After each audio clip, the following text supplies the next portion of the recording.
his baseball cap pulled low and his long coat blending into the crowd. Donald Trump, discreetly disguised, was surveying the market he had recently funded, his initial intent purely professional. He had planned to evaluate the market's operations, to ensure the space was thriving as he had envisioned.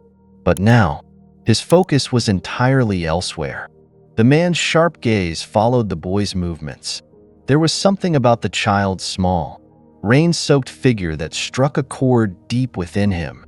He watched as the boy approached stall after stall, his quiet requests met with rejection time and time again.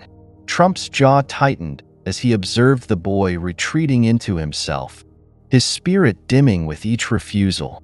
There was an undeniable dignity in the way the boy carried himself, even as he endured humiliation, and it stirred something unexpected in Trump, a strange mixture of unease and responsibility. Trump began to follow the boy, his steps slow and deliberate, careful not to draw attention. He kept a measured distance, as though he were watching a poignant scene unfold in a film, one whose ending he couldn't predict but couldn't look away from. The boy eventually stopped in a damp corner against a wall, away from the bright lights and bustling crowds.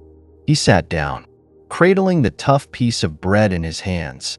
The boy bit into the bread, chewing slowly, not out of satisfaction, but because he needed to make it last.